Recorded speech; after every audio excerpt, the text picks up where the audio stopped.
Mantap, ketemu lagi dengan saya Ustadz Muntaha di kelas 5. Baik, anak-anak akan saya beri salam pembuka dari saya seperti biasanya. Mari kelas ini kita buka bersama dengan bacaan surat Al-Fatihah bersama-sama. Mulai dari sekarang. A'udzubillahi minasyaitonirrajim. Bismillah. Alhamdulillahi rabbil alamin. Ar-Rahmanir-Rahim. Maliki yaumiddin. Iyyaka na'budu wa iyyaka nasta'in. Ihdinas siratal mustaqim. Siratal ladzina an'amta 'alaihim ghairil maghdubi 'alaihim waladdallin. Amin. Rabbil firli wali walidayya. Amin ya rabbal alamin. Baik, hari ini hari pertama setelah liburan panjang bulan puasa. Kita ketemu lagi di kelas belajar materi fikih, dan materi yang akan kita pelajari ialah materi tentang umroh. Tentang apa? Sudah pernah mendengar umroh? Sudah pernah mendengar umroh? Nah, sekarang kita pahami bersama umroh itu apa. Karena kita belajar di kelas seperti ini, maka nanti endingnya anak-anak ketika ditanya Pak Guru, apa yang Anda ketahui tentang umroh, sama harus menjawab, umroh ialah begini. Baik, umroh ini merupakan ibadah. Umroh itu sama dengan ibadah yang dilakukan dengan cara datang ke Mekah, datang ke Baitullah, mendatangi Ka'bah yang ada di Mekah. Jadi umroh itu ibadah. Datang kemana tadi? Datang ke, bukan ke Amerika, bukan ke Iran. Umroh itu datangnya ke kota Mekah. Mengapa kau datang ke Mekah? Karena Ka'bahnya berada di Mekah. Jelas, jangan pergi selain Mekah. Umroh ya berarti ibadah datang ke Mekah, karena Baitullah itu ada di Mekah. Berarti umroh itu tidak bisa jalan kaki karena tempatnya jauh. Bagi kita orang Indonesia jelas naik pesawat. Itu satu-satunya alat transportasi yang digunakan untuk melakukan ibadah umroh. Naik becak nggak mungkin, naik kereta api nggak mungkin, naik bis nggak mungkin, naik kapal laut dulu. Nah, sekarang teknologi yang canggih, yang tercepat, umroh naiknya adalah dengan transportasi pesawat terbang. Lalu kemudian umroh itu ibadah yang diniati dengan pakaian ihram. Orang yang pergi umrah pakaiannya tidak boleh sembarangan. Pakai kaos nggak boleh, baju biasa nggak boleh, pakaian yang berjahit nggak boleh, pakai katok dalam nggak boleh. Terus gimana? Ya ada ketentuannya. Pakaian ihram itu pakaian 2 lembar kain tanpa berjahit. Bagi laki-laki ya dipakai seperti sarung, yang bawah yang atas diselendangkan, dan kainnya berwarna putih. Itu diniati pakaian ihram dari mikot. Apa itu mikot? Mikot itu batas yang telah ditentukan.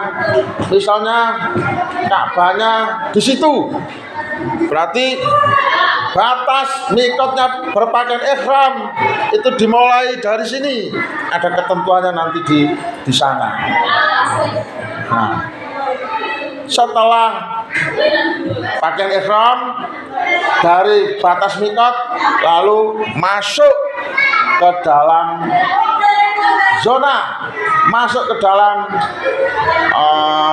wilayah atau seputar Ka'bah, seputar Masjidil Haram. Masuk di situ ada rangkaian ibadah yang dilakukan secara fisik. Yang pertama ialah tawaf. Pernah mendengar tawaf anak-anak? Apa dalam pikiran sampean? Tawaf itu apa? Ada yang paham kira-kira? Tawaf itu kan bahasa Arab ya. Tawaf itu artinya mengelilingi Ka'bah ya. Ka'bah dikelilingi berapa kali? Berapa kali putaran? Udah ditakoni ngene meneng. Ka'bah dikelilingi sampai dengan 7 kali putaran. Itu namanya apa tadi? Namanya tawaf.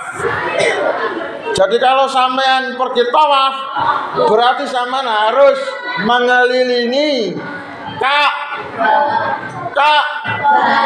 berapa kali? Ya, Ka'bahnya diputar, dikelilingi, jalan sambil baca doa-doanya. Ini rangkaian umrah yang dilakukan bagi yang menjalaninya.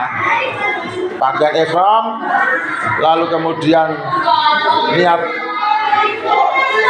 umrah dengan cara tawaf mengelilingi Ka'bah 7 kali. Setelah itu selesai, ada kegiatan yang kedua, ada rangkaian yang kedua yang harus dilakukan atau dijalani, ialah sa'i. Anak-anak pernah mendengar istilah sa'i? Sudah pernah mendengar? Kalau belum pernah mendengar, berarti belum paham kamu. Bagaimana agar sampean bisa memahami sa'i? Ya, lewat belajar materi umroh seperti ini. Sa'i itu artinya lari-lari kecil, berlari, lari tapi kecil, ngincek, bolak-balik, yang dimulai dari bukit Sofa, lalu kemudian berakhir dari bukit Marwah. Bukit Sofa dan Marwah. Bolak-balik, mari dari bukit Sofa sampai bukit Marwah, terus balik lagi sampai sama, terhitung 7 kali. Untuk apa? Untuk mengenang peristiwa bersejarah bahwa pada waktu Nabi Ismail ya, putranya Nabi Ibrahim ya, lahir tidak ada air. Lalu sang ibu mencari air dengan cara sa'i, lari dari sana menuju ke sini, balik ke sana, balik lagi, seolah-olah ada air. Dan alhamdulillah ternyata ada air juga, namanya air Zam-Zam, yang sekarang menjadi air yang dibutuhkan oleh umat Islam sedunia berawal dari itu. Nah, sebab itu orang yang umrah harus sa'i, mengenang kembali peristiwa bersejarah yang pernah dilakukan oleh Ibunda Ismail. Jelas anak-anak? Apa itu tadi sa'i? Berlari-lari kecil dari bukit Marwah menuju bukit Sofa ya, Sofa dan Marwah ya. Ada 2 bukit itu yang harus dilalui. Itu tadi rangkaian yang keberapa? 2. Tawaf, sa'i yang terakhir. Orang umroh itu setelah tawaf, setelah sa'i yang terakhir adalah tahallul. Pernah dengar istilah tahallul? Enggak pernah dengar. Tahallul itu juga bahasa Arab, artinya mencukur rambut. Jadi orang umroh kalau sudah melakukan tawaf dan sa'i harus ditutup dengan tahallul, ialah mencukur rambutnya. Dicukur ini merupakan satu rangkaian kegiatan ibadah umroh yang harus dijalani, dipenuhi atau dilakukan. Ialah pertama berpakaian ihram dari mikot, lalu kemudian tawaf, lalu sa'i, lalu tahallul.